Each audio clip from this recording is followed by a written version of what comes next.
Assalamualaikum warahmatullahi wabarakatuh.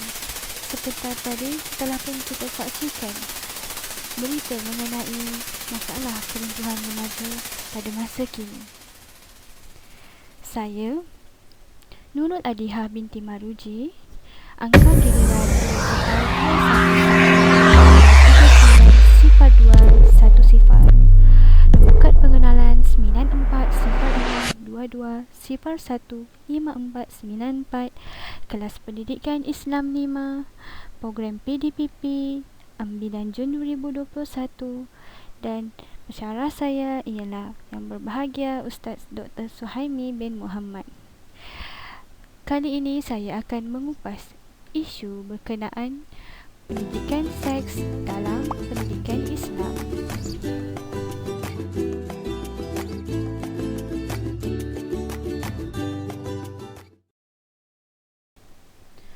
Baiklah, apakah isi kandungan yang akan saya kupaskan berkenaan isu pendidikan seks dalam pendidikan Islam ini? Yang pertama, definisi. Yang kedua, isu-isu dan sebab-sebab mempengaruhi. Yang ketiga, cabaran. Yang keempat, langkah-langkah menangani dan usaha penambahbaikan. Yang kelima, kesan individu. Dan yang terakhir, yang keenam, rumusan.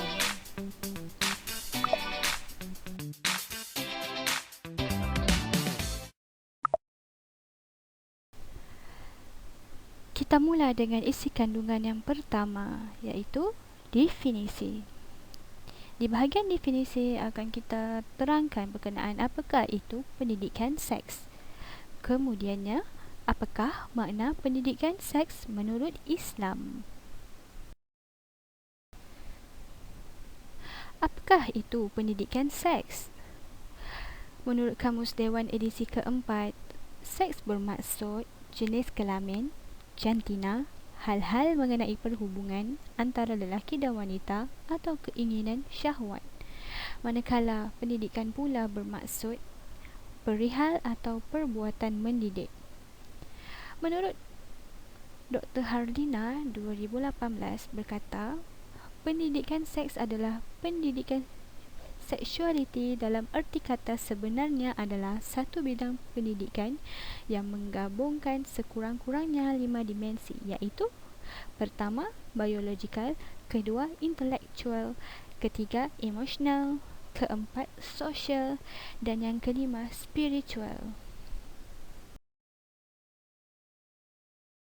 Seterusnya kita pergi kepada apakah kata ilmuwan Islam berkenaan makna pendidikan seks itu. Menurut Rokyah 2007, pendidikan seks merupakan satu proses memberi maklumat, pemahaman, pengajaran kepada golongan tertentu tentang perkara-perkara berkaitan dengan hubungan antara dua jantina. Menurut Dr. Abdullah Nasir Ulwan 1989, pendidikan seks ialah mengajar, memberi kesedaran dan berterus terang dengan anak-anak tentang perkara yang berkaitan dengan seks, nafsu dan perkahwinan. Berdasarkan definisi yang telah diterangkan oleh para ilmuwan Islam, dapatlah dirumuskan bahawa pendidikan seks merupakan satu proses mendidik dan memberi pengetahuan tentang aspek-aspek berkaitan dengan seksual antara lelaki dan perempuan yang perlu didasarkan kepada konsep keimanan dan kepercayaan kepada Allah Subhanahu Wa Taala yang menciptakan manusia dan lebih mengetahui tentang diri manusia itu sendiri. Selain itu, pendidikan seks adalah untuk mendidik nafsu syahwat yang sesuai dengan ajaran Islam supaya ia menjadi nafsu yang dirahmati oleh Allah Subhanahu Wa Taala, nafsu yang memberi ketenangan dan kebahagiaan dalam kehidupan, dan supaya manusia menjauhi perbuatan zina yang amat dimukai oleh Allah Taala. Mari kita renung sejenak firman Allah Subhanahu Wa Taala A'udzu billahi minasyaitonir rajim. Wala taqrabuz zina. Innahu kana fahishatan wa sa'a sabila. Sadaqallahul azim. Yang bermaksud, dan janganlah kamu mendekati zina. Zina itu sungguh suatu perbuatan keji dan suatu jalan yang buruk. Surah Al-Isra ayat yang ke-32.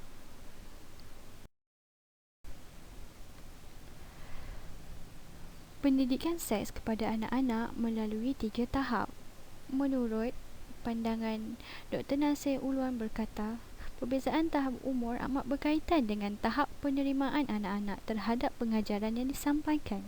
Kebanyakan sarjana bersetuju dengan pendapat Abdullah Nasir Ulwan yang menggariskan bahawa pendidikan seksual kepada anak-anak mestilah melalui 3 tahap ini. Yang pertama, tahap tamyiz. Berapakah usia untuk tahap tamyiz ini? Okey, selalunya pada tahap ini, anak-anak diajar mengenali identiti dan nilai diri yang berkait rapat dengan organ biologi dan perbezaan antara lelaki dan perempuan. Konsep bersuci juga diajar, iaitu amalan sebelum dan selepas membuang air besar dan kecil. Apabila anak-anak mencapai umur 7 hingga 10 tahun, pemisahan tempat tidur antara anak lelaki dan anak perempuan perlu dilakukan bagi mengelak berlakunya sumbang mahram. Anak-anak perlu diajar cara meminta izin masuk ke bilik ibu bapa. Adab-adab memelihara pandangan turut diajar juga. Pada tahap yang kedua pula, iaitu tahap murahaqah. Pada tahap ini, anak-anak diberi pendedahan mengenai fungsi biologi secara ilmiah. Perkara berkaitan penutupan aurat lelaki dan perempuan, akhlak pergaulan lelaki dan perempuan dan menjaga kesopanan dan maruah diterangkan dengan lebih terperinci. Turut diajar cara-cara mandi wajib dan persetubuhan. Perbincangan yang boleh menimbulkan nafsu berahi seks harus dielakkan. Okey, pada tahap yang seterusnya, tahap yang terakhir iaitu tahap baligh. Pada usia ini, anak-anak diajar mengenai maksud baligh. Ibu bapa harus menerangkan bahayanya zina. Seks sebelum kahwin itu tidak terima dalam ajaran Islam. Penerangan mesti menyentuh keburukan zina dari segi agama, kesihatan, psikologi dan tekanan emosi. Berdasarkan kepada ketiga-tiga tahap ini, anak-anak harus diberi pendedahan berkaitan seksual mengikut kesesuaian umur mereka. Sekiranya tidak dididik dan diawasi dengan baik pada setiap tahap, ia mungkin menyebabkan mereka terjebak kepada gejala salah laku seksual. Oleh itu, semua pihak dalam masyarakat memainkan peranan penting dalam memberi didikan seksual yang bersesuaian dengan ajaran Islam, sama ada ibu bapa, guru dan masyarakat sekeliling. Seterusnya, kita pergi kepada isi kandungan kedua, iaitu berkenaan isu-isu dan sebab-sebab mempengaruhi.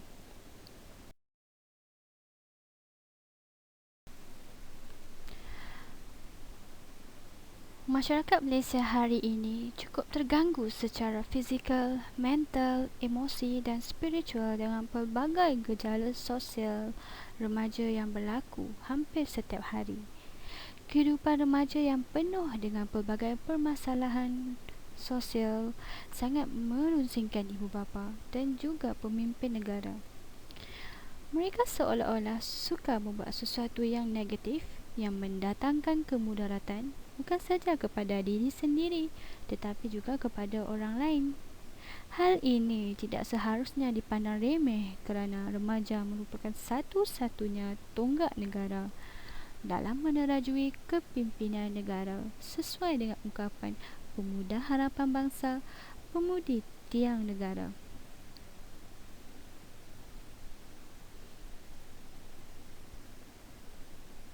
Namun, mereka tetap memilih jalan yang salah dan hitam. Antaranya ialah zina, pelacuran, campur bau ikhtilat, pembuangan bayi dan seksual kanak-kanak. Persoalannya, jika remaja kita musnah akibat kesan keseronokan yang sementara ini, siapakah yang akan terus memperjuangkan masa depan mereka?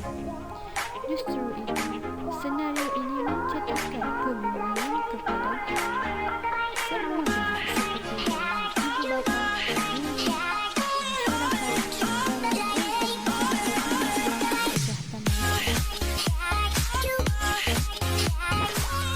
Oleh itu, sebelum keadaan menjadi semakin teruk, satu peranan baru berkaitan dengan pencegahan masalah sosial remaja perlu dirancang oleh Jabatan Kesihatan dan pegawai tugas sosial kerajaan memastikan langkah-langkah pencegahan dapat dilaksanakan dengan lancar. Dalam dunia yang dilingkari arus kemodenan ini, tidak dinafikan bahawa masalah sosial turut menghambat masyarakat, maka wujudlah kes pembuangan bayi. Seorang bayi dibuang setiap 3 hari. Hal ini adalah satu pembaziran terhadap semua manusia atau sumber tenaga kerja bagi membangunkan negara kita. Secara tidak langsung, masalah ini menyebabkan dasar kependudukan yang diutarakan pada zaman pentadbiran Perdana Menteri yang keempat, iaitu Tun Dr. Mahathir bin Mohamad tidak kesampaian bagi mencapai jumlah penduduk optimum menjelang tahun 2020. Kes pembuangan bayi umpama penyakit barah yang perlu diatasi dengan segera. Bagi mengatasi masalah ini, pemangkin atau faktor permasalahan yang merobek nilai-nilai kemanusiaan ini perlu dikaji dengan teliti hingga ke akar umbinya. Kita juga tidak dapat menafikan bahawa terdapat faktor lain yang menjadi punca masalah pembuangan bayi selain daripada kepincangan keluarga.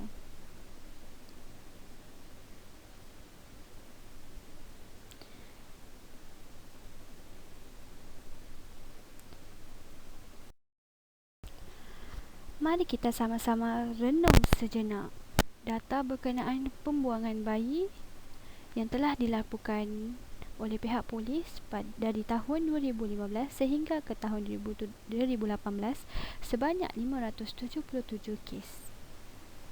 Pada Januari hingga Mei 2019, 65 kes adalah jumlah tertinggi yang dicatatkan mengikut negeri. Yang pertama, Johor 13 kes, yang kedua Selangor 11 kes, dan yang ketiga Kuala Lumpur 7 kes. Di manakah lokasi tumpuan hotspot bagi pembuangan bayi tersebut? Yang kerap dilakukan adalah pertama, di kawasan perumahan, iaitu yang dilaporkan ini hanya 226. Lokasi pembuangan bayi seterusnya adalah di tandas sebanyak 108 kes, dan yang terakhir tempat pembuangan sampah iaitu 89 kes. Hanya 30% daripada bayi yang dijumpai masih hidup. Ternyata di sini masalah keruntuhan akhlak remaja di Malaysia sangat membimbangkan masyarakat sekeliling. Kes seterusnya ialah berkenaan jenayah seksual kanak-kanak, iaitu mangsa pedofilia. Kanak-kanak yang menjadi mangsa gangguan seksual daripada orang dewasa maupun remaja. Setakat ini, pada Januari hingga Jun tahun 2020, laporan telah diterima sebanyak 1,721 kes yang melibatkan mangsa pedofilia di Malaysia. Kategori kes dipecahkan kepada 5, iaitu rogol, cabul, sumbang mahram, luar tabi'i dan lain-lain, iaitu di bawah kesalahan-kesalahan seksual kanak-kanak 2017. Okey, mari kita lihat berapakah kes yang telah dilaporkan untuk rogol iaitu 651, kes cabul sebanyak 344 kes, kes sumbang maharam sebanyak 106, manakala luar tabii 106 juga, dan lain-lain 651. Tindakan kerajaan terhadap mangsa pedofilia ini, kerajaan akan mengadakan program advokasi kempen keselamatan kanak-kanak di sekolah iaitu Sahabat Bijak, penggubalan Akta Kesalahan-Kesalahan Seksual Kanak-kanak 2017 sehingga 30 tahun penjara dan sebatan ke atas pesalah.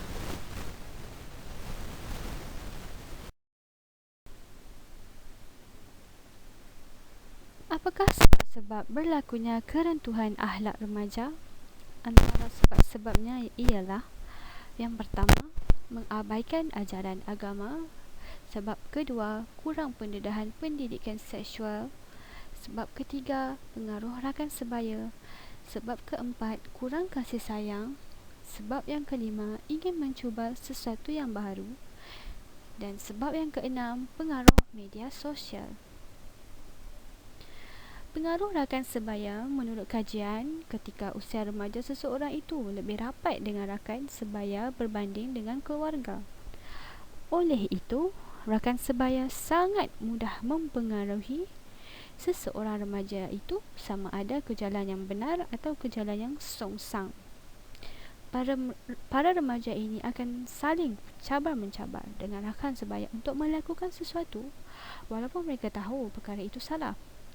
Oleh kerana jiwa muda, darah muda, remaja yang pantang dicabar akan melakukan perkara itu untuk membuktikan kehebatan mereka walaupun mereka tahu perkara itu berbahaya dan sia-sia. Bak kata pepatah, menang jadi arang, kalah menjadi abu. Selain itu juga, kesibukan para ibu bapa juga turut menyumbang kepada berlakunya gejala ini. Lumrah ibu bapa ialah mendidik dan mengasuh anak-anak supaya menjadi orang yang berguna. Tetapi, kesibukan mereka menghalang mereka untuk menjalankan tanggungjawab mereka terhadap anak-anak.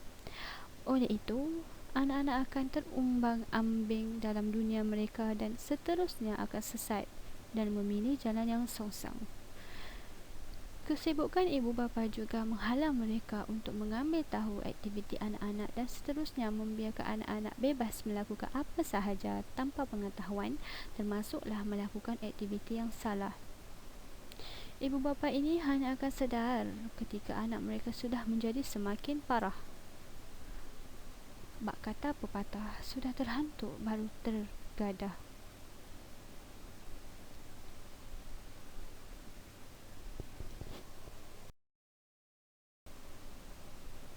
Antara punca lain ialah pengaruh media sosial atau pengaruh media massa.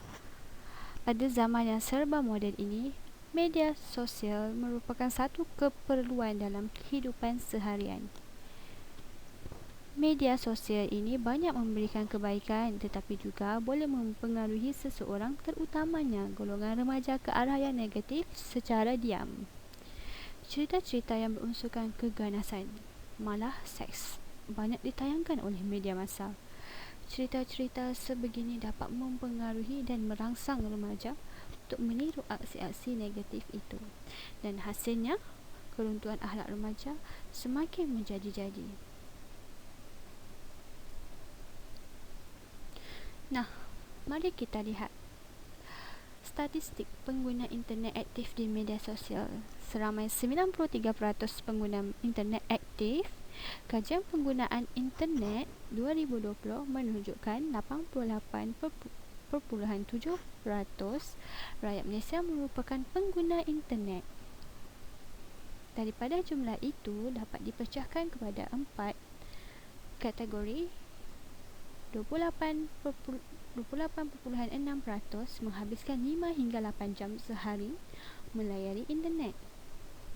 98.1% berkomunikasi melalui teks seperti WhatsApp dan Telegram. 93% aktif di aplikasi media sosial. 99% pengguna media massa menggunakan telefon pintar untuk berhubung. 5 aktiviti utama dalam talian iaitu komunikasi teks, media sosial, menonton video, komunikasi video atau suara, cari maklumat. Sebanyak 98.1% aktiviti menggunakan komunikasi teks, manakala pada tahap yang sangat minimum adalah 74.3% iaitu berkenaan aktiviti mencari maklumat.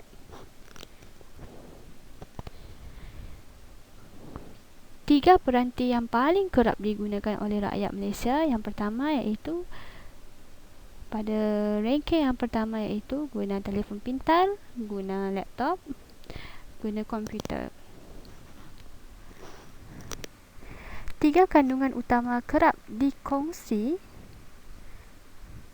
oleh netizen iaitu berita, pengumuman kenyataan awam, hiburan dan kandungan kelakar. Jadi, penggunaan media sosial ada baiknya, ada buruknya. Kita sebagai pengguna perlulah bijak untuk menggunakan satu kemudahan internet supaya tidak terjebak dengan salah laku jenayah media sosial. Mari kita pergi kepada isi yang ketiga, iaitu berkenaan cabaran yang dihadapi oleh remaja.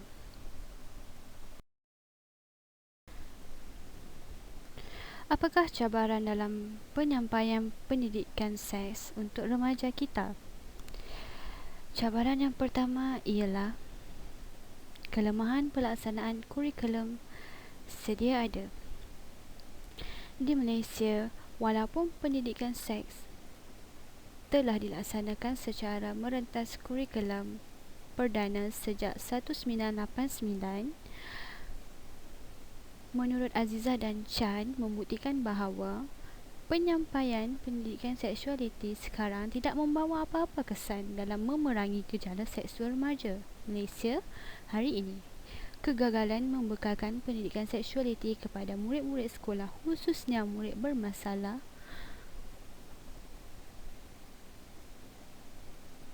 mungkin berpunca daripada aspek kelemahan pelaksanaan pendidikan seksualiti dalam kurikulum pendidikan yang sedia ada. Salah tanggapan dan ketidakselesaan masyarakat, khususnya ibu bapa, terhadap isu seksualiti dihubung kaitkan dengan ketidakupayaan individu yang bermasalah di dalam pembelajaran. Cabaran yang kedua iaitu kekurangan bahan pengajaran.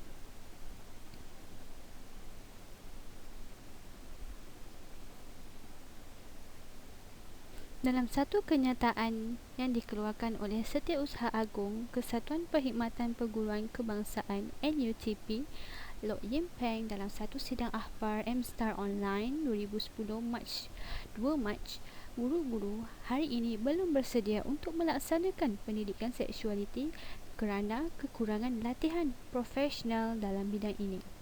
Menurut Loh Yim Peng, guru-guru bukan sahaja kekurangan latihan formal, tetapi juga tiada bahan pengajaran, tidak berkeyakinan untuk mengajar dan kerisauan akan isu disaman oleh ibu bapa sekiranya melakukan kesilapan semasa menyampaikan maklumat berkaitan pendidikan seksual ini.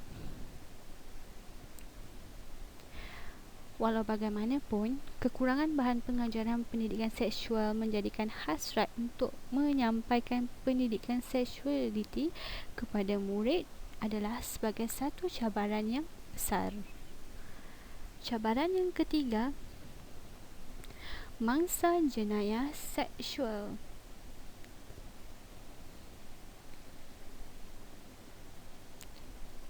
Di Malaysia, walaupun setakat ini tiada perangkaraan konkret yang melaporkan hal demikian, tetapi data kasar daripada PDRM mencatatkan kes jenayah seksual yang melibatkan murid-murid telah meningkat sebanyak 113%.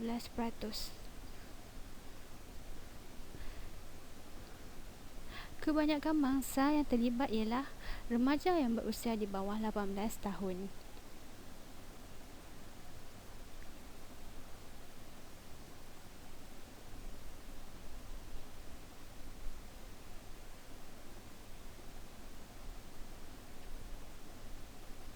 Ini mengakibatkan sebilangan golongan murid mudah terdedah kepada pelbagai masalah kesihatan yang membimbangkan.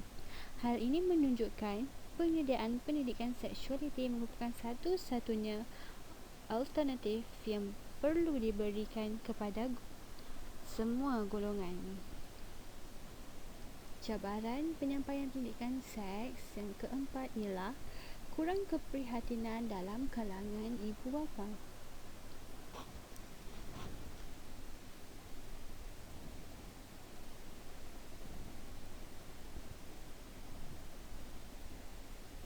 Masalah pembelajaran bagi setengah murid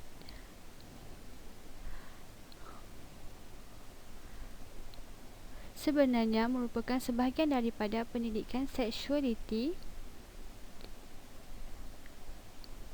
adalah tidak diwajibkan kepada murid-murid. Namun demikian, oleh disebabkan data yang semakin membimbangkan, Kementerian Pendidikan Malaysia memperkenalkan sistem tempoh belajar kepada murid-murid untuk memudahkan mereka menguasainya serta mendapat keprihatinan daripada ibu bapa dan guru. Kekurangan pengetahuan pendidikan seksualiti ini akhirnya telah memberi kesan kepada perwatakan murid. Seterusnya, cabaran yang kelima, sifat mudah dipengaruhi.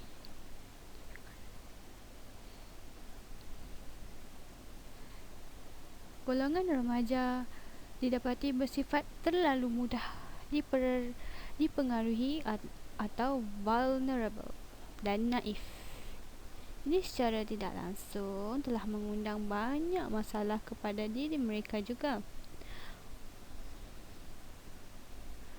Murid ini bukan sahaja mudah terdedah kepada penganiayaan seksual, malah sering menunjukkan masalah tingkah laku seksual yang tidak sesuai di depan khalayak ramai. Ini menunjukkan keperluan pendidikan mengenai bagaimana penjagaan keselamatan diri, khususnya daripada segi penganiayaan dan eksploitasi seksual. Kemahiran komunikasi, nilai serta moral perlu dipekarkan kepada remaja.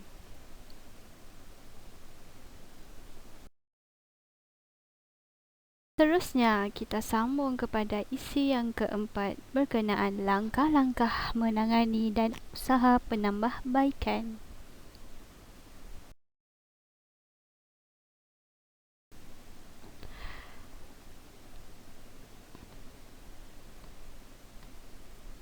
Bagaimanakah cara menangani masalah seksual di kalangan remaja sekolah?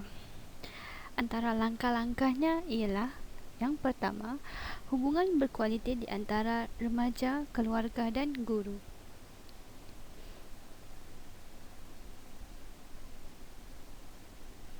Kekurangan masa yang diperuntukkan oleh ibu bapa terhadap anak-anak remaja juga menyebabkan mereka memilih untuk menjalinkan hubungan dengan pasangan. Senario kehidupan hari ini yang memerlukan ibu bapa bekerja lebih masa, menjalankan lebih dari satu pekerjaan serta pekerjaan jarak jauh, mengurangkan lagi masa berkualiti yang mampu diluangkan oleh ibu bapa bersama anak-anak.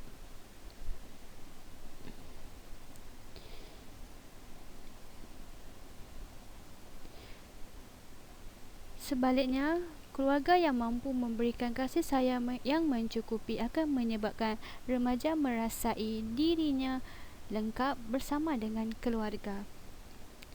Langkah yang kedua, mendampingi rakan-rakan yang baik.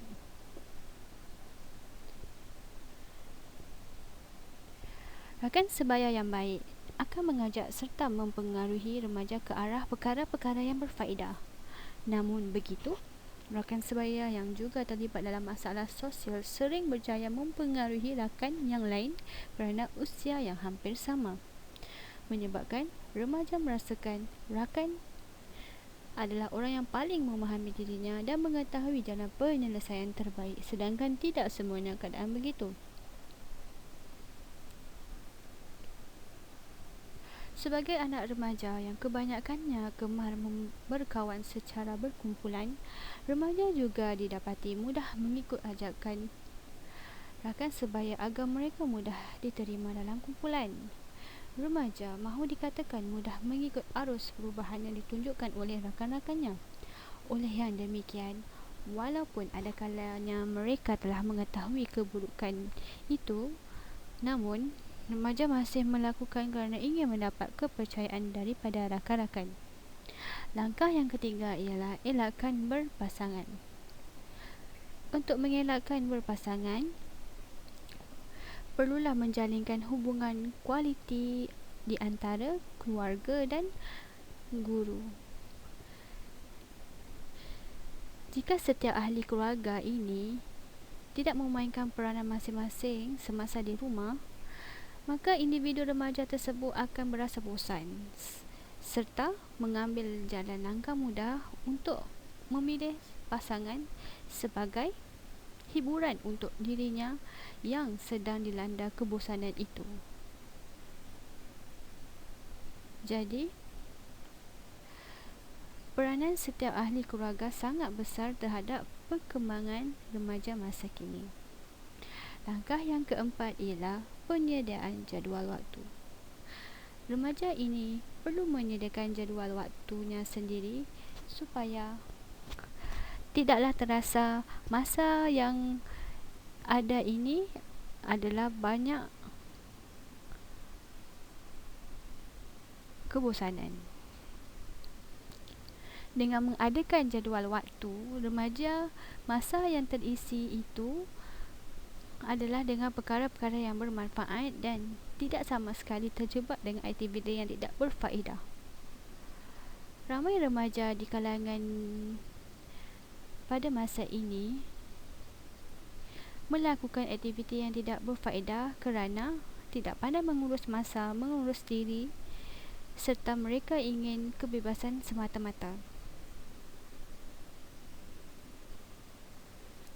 Ini boleh menyebabkan fizikal dan mental remaja tersebut akan rosak sekiranya mereka melakukan aktiviti yang tidak bermoral tersebut. Jadi, mereka sangat digalakkan untuk menyediakan jadual waktu agar susun atur masa itu dapat diisi dengan perkara-perkara yang bermanfaat. Seterusnya, langkah yang kelima, kawalan terhadap media sosial.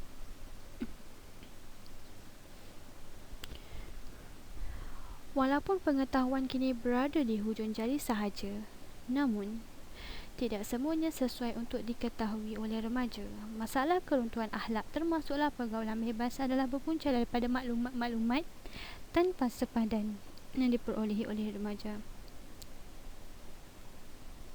Sebagai golongan yang masih belum untuk menapis maklumat dengan rasional, remaja akan mudah terpengaruh dengan keseronokan yang dipamerkan serta mengambil keputusan untuk terlibat dalam pergaulan yang tidak bermoral itu.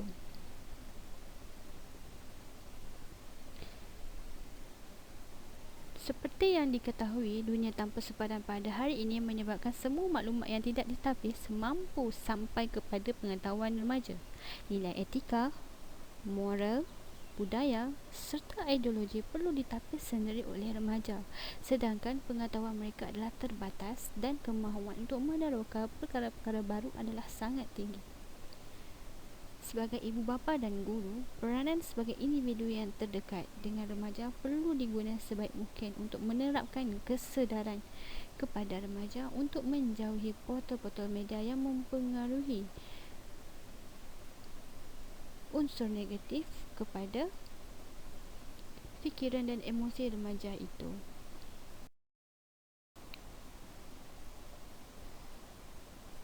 Apakah usaha penambahbaikan akhlak mangsa remaja jenayah seksual ini?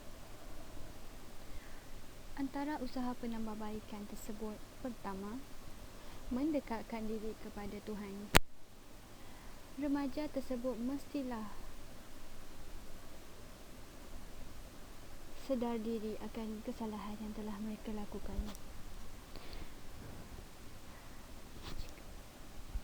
Jika mereka mendekatkan diri kepada Tuhan, nescaya sedikit demi sedikit perbuatan negatif itu dapat dihapuskan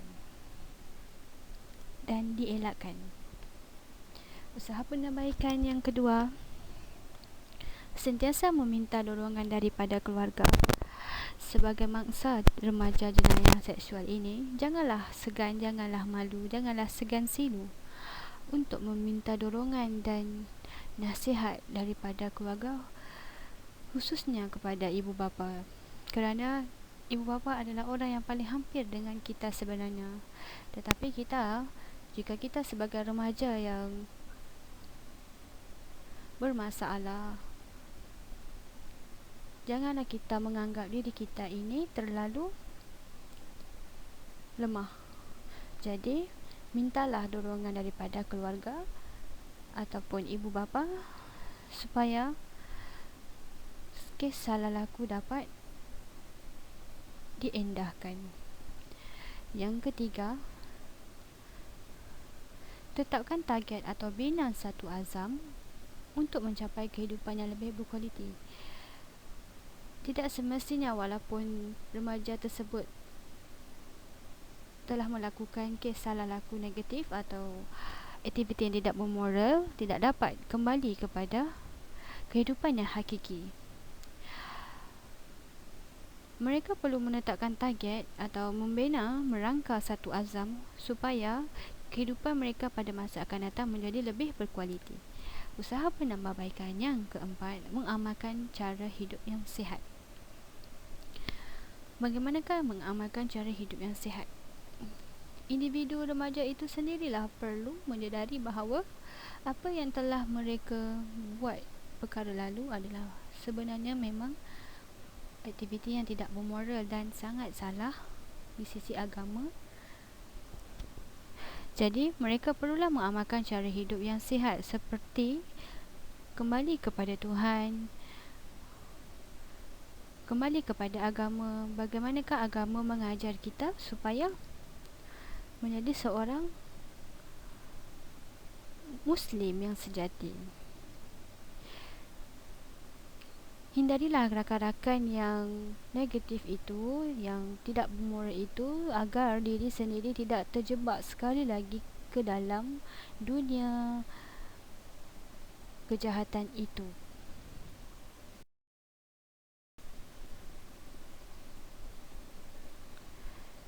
Apakah peranan ibu bapa mendidik mangsa remaja jenayah seksual ini?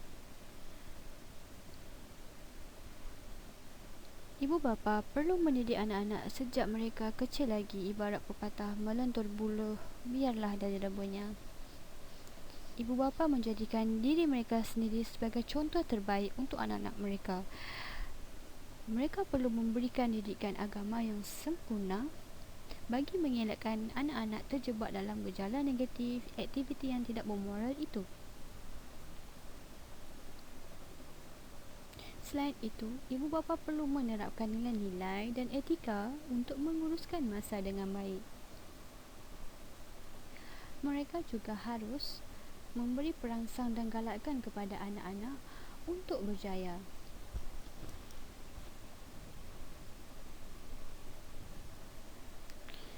Ibu bapa meluangkan banyak masa untuk anak-anak, terutama pada hujung minggu. Ibu bapa juga perlu menyekat kebebasan anak-anak dalam pergaulan.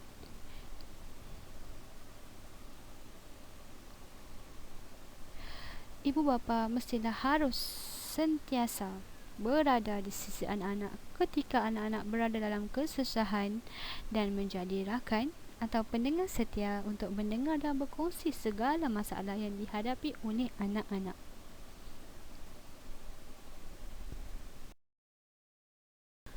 Mari kita beralih pula kepada isi yang kelima, iaitu berkenaan kesan.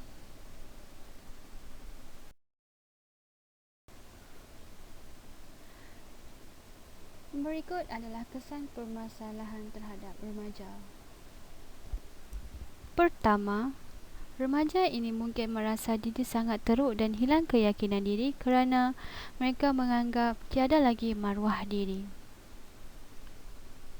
Kedua, hubungan remaja dengan keluarga akan menjadi porak-peranda akibat tidak dapat menahan tumahan dan cacian dari segelintir masyarakat. Ketiga, kepercayaan yang terjejas dalam perhubungan yang boleh menyebabkan mangsa takut untuk mempercayai sesiapa lagi.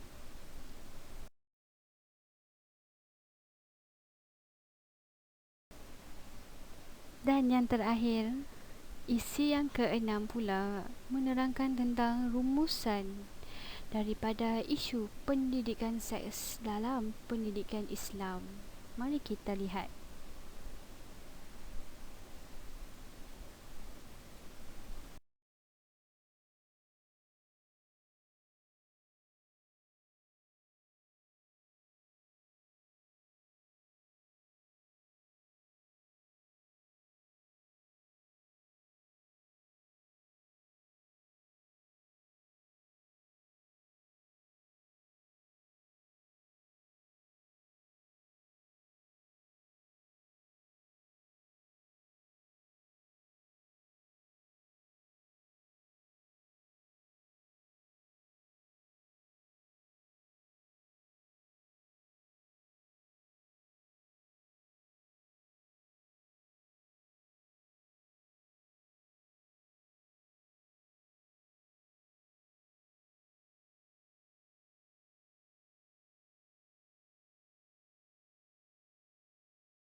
Allah faham belita Allah waghfir dhunubi fa innaka ghafirul dzambil azim. Sekian sahaja kupasan daripada isu perbincangan pendidikan seks dalam pendidikan Islam. Terima kasih kerana sudi menonton video ini. Semoga kita sama-sama beroleh manfaatnya. Amin.